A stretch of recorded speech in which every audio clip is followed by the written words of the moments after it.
Hello, you're welcome. You're welcome onto my channel today, and it gives me great joy to observe you are viewing this video. I'm Dr. Olayinka Conle. I am a lecturer in the university. I am a researcher, and on this channel, I do a number of stuffs, but all the stuffs I do on this channel, you can easily cluster them to four: sociology, research, relationship, and migration. And I drop content on this as regularly as possible to add value to my subscribers, to add value to my viewers. So, meanwhile, are you subscribed to this channel? If no, what are you waiting for? Kindly go ahead and tap the subscribe button on your screen right now. Click the subscribe button on your screen right now to subscribe to this channel. And if you have subscribed previously, thank you very much for staying tuned. Kindly share the video as widely as possible. Meanwhile, I've created playlists on this channel. You can view all my videos on sociology on the playlist of sociology, all my videos on research on the playlist on research, all my videos on relationship on the playlist on relationship, all my videos on international migration on playlist of migration, so you can catch up. So today, I want to be discussing discourse analysis. Discourse analysis is a method of analyzing qualitative data. Perhaps we have collected data through key informant interview, in-depth interview, focus group discussion, case study, live history, observation. Then you want to analyze it using discourse analysis. Meanwhile, all those methods of data collection that I mentioned, you can find video on all of them as separate videos. So I've been discussing qualitative methods of data collection. Over time, you can find the video.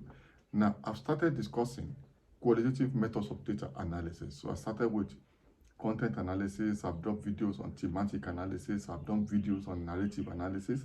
This is discourse analysis. And after this, I will drop videos on interpretative phenomenological analysis and grounded theory as a method of data analysis. So this is discourse analysis. This is a method of data analysis that is commonly used in humanities and social sciences. So, and it's very important for when we are interested in analyzing the nature and structure of languages. Sometimes we believe language or languages are vehicles of understanding culture, of understanding human behavior, of understanding socio-cultural problems. So we believe language or languages hold a lot of prospect for us to understand human societies and human problems. So that's why we are zeroing in on language or languages to analyze the languages. Perhaps we are able to understand the phenomenon that we are interested in. So that is why, because you may be wondering why language. We believe in humanities and social sciences that languages are very important, that people are codified in their languages. Languages represent people. Languages tell us how human reasons and why they behave the way they behave.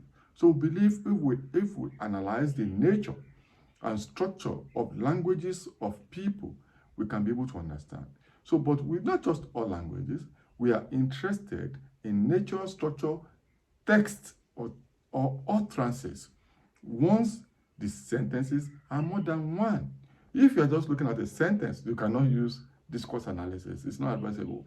But once we are looking at languages and we are looking at sentences that are two or more, we begin to do what we call discourse analysis on the sentences so that we are able to understand or gain insight into the problems we are interested in.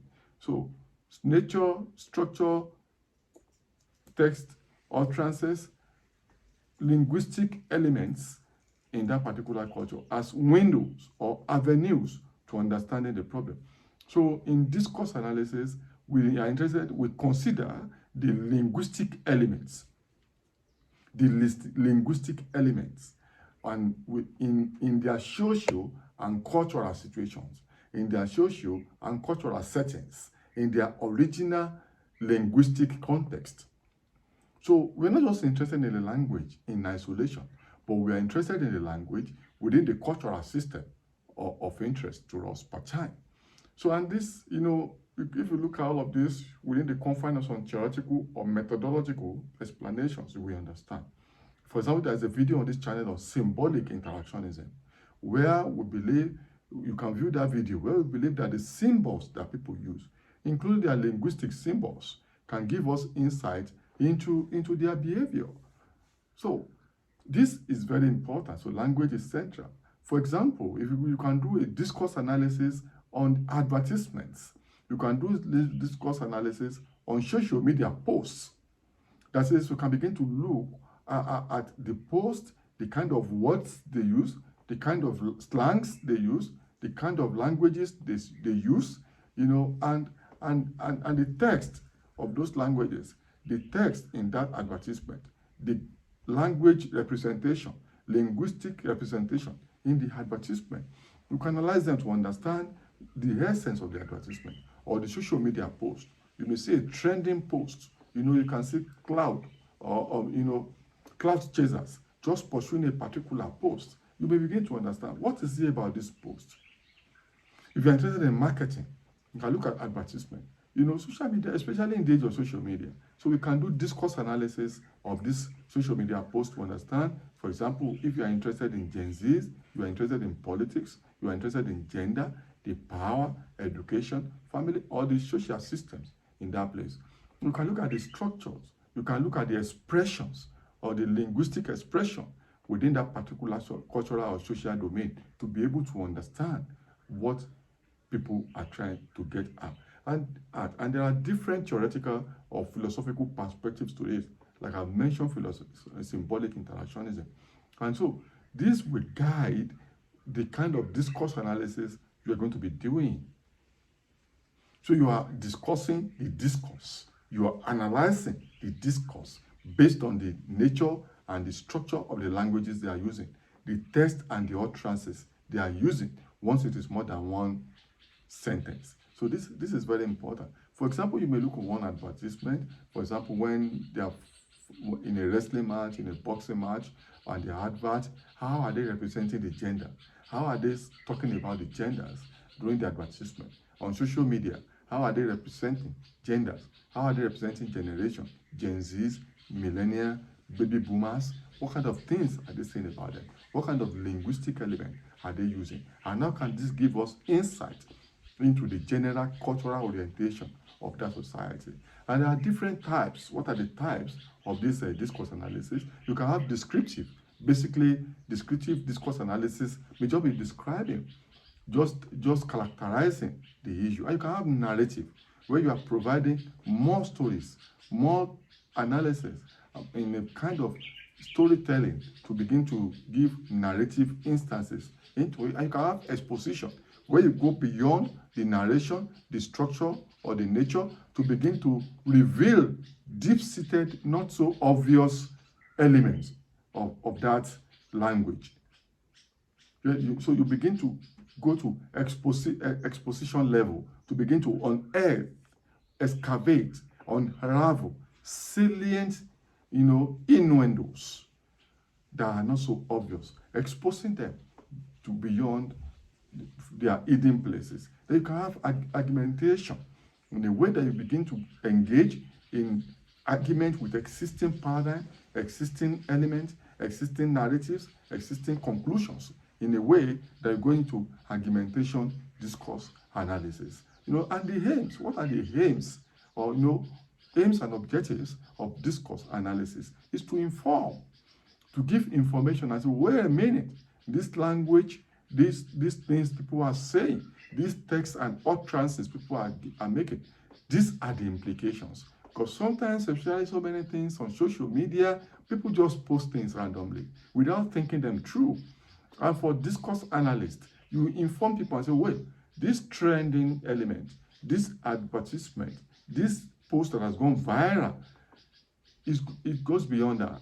Can you look at this perspective, look at this perspective, look at these trajectories, look at this pattern, to inform people, to look beyond the ordinary, and to persuade, that's another one, to persuade, the second aim, to persuade people to think in a certain direction, to pay closer attention to a particular issue, then to create substance of necessity, that there's a necessary action that should be taken, necessary analysis that should be taken, and necessary intervention that should be taken to draw attention to the necessity of interventions or continuous study, and also to create, creation, to create a number of counter-narrative or further grounding existing narrative. So you have aims, number one, to inform, number two, to persuade, number three, to create necessity, and number four is co-creation or creation or creativity around the issue.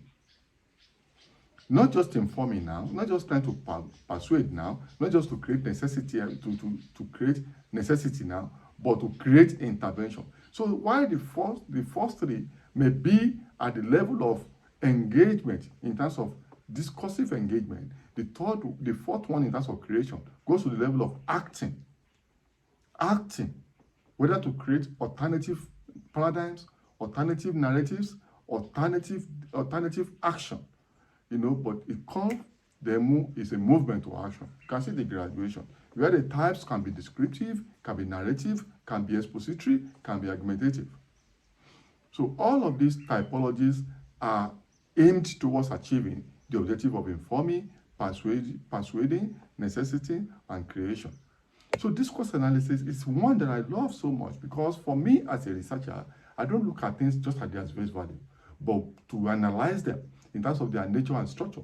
And language is very strong for me.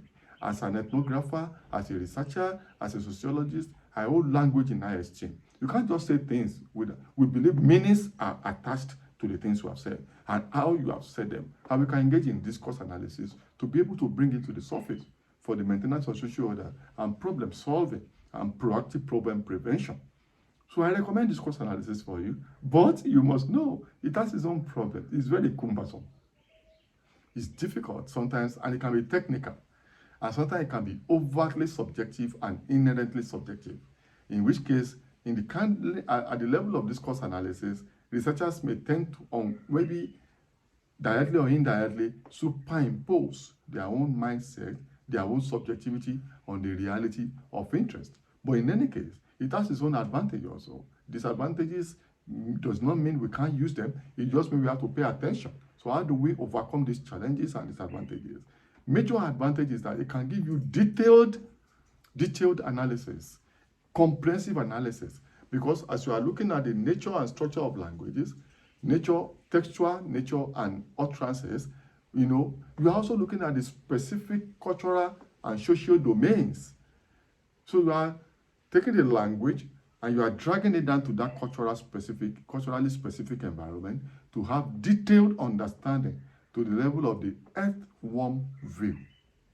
Fantastic. And I think that's strong. And if you are able to overcome the cumbersomeness, whether you want to do it normally, depending on the nature of your data and the volume of your data, you can also use computer to do it. Computer-assisted qualitative data analysis. Computer-assisted qualitative data analysis through software utilization.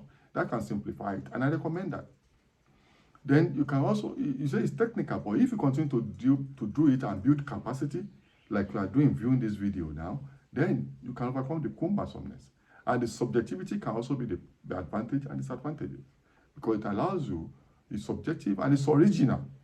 You are dealing with original languages in their textual and utterances form, and in their nature and structure form. So you are not imposing data, but you are harvesting data from the language and linguistic realities of the people. So I believe this discourse analysis is very important. So, wow, what a wonderful session. I hope you enjoyed this session and you have learned something. Kindly subscribe to the channel and share as widely as possible. And make sure you stay tuned, because the next one I will drop now, will either be content analysis, will either be grounded theory or interpretative phenomenological analysis. So whichever one, just stay tuned. I will still cover these two in the two videos to come. So stay tuned so you can become the expert that you must be. Bye for now.